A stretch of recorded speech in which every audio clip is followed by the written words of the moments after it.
Good morning, students. Today our class is social science and we will study last chapter, unit number 5, The Summit Within, written by HPS Aluwalia.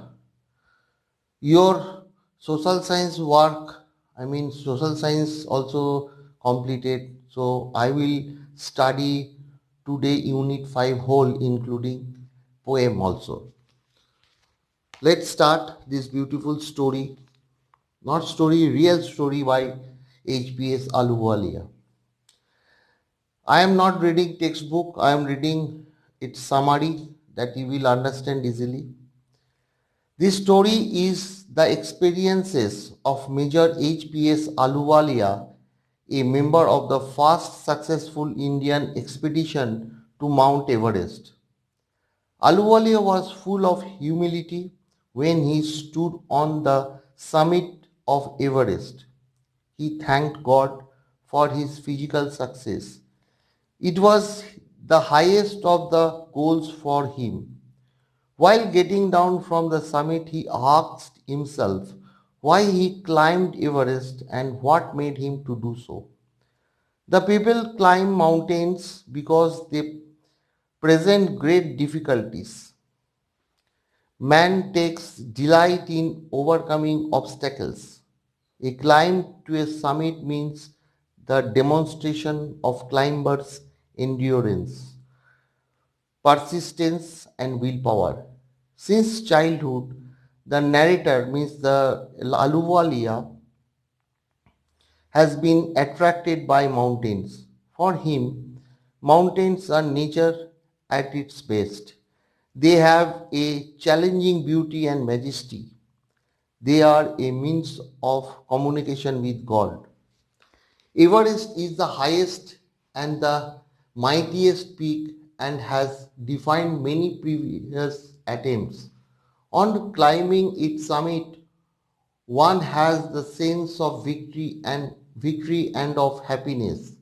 Its view brings a spiritual change in his mind.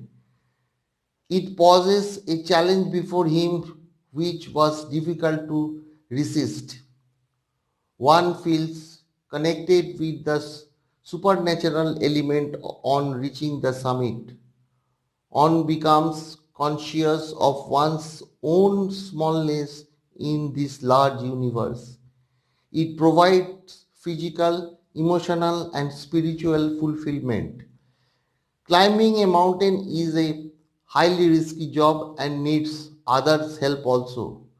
The fellow climbers proved to be a source of inspiration. They remember their gods to feel confident.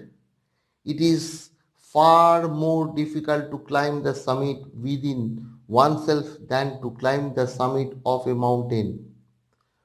One can get a fuller knowledge of oneself merely by climbing one's personal and internal mountain peak. It is fearful and unscalable like the climb to the summit of a mountain. Both the climbs teach one much about the world and about oneself. The internal summit are much higher than Everest. The climber gets the inspiration to face life's ordeals with determination. So this part is completed and I will go for the poem part. The next poem, unit number 5 poem, The Schoolboy, written by William Blake. I am reading this poem from your textbook. Let's start. I love to rise in a summer morn when the birds sing on every tree. The distance huntsman winds his horn and the skylark sings with me. Oh, what sweet company! But to go to school in summer morn, oh, it diverts all joy away. Under a cruel eye outworn, the little ones spend the day in singing and dismay. Ah, Then at times I dropping sit and spend many an anxious hour, nor in my book can I take delight, nor sit in learning's bower, on through with the deary shower. How can the bird that is born for joy sit in a cage and sing? How can a child, when fears annoy, but drops his tender wing and forget his youthful spring?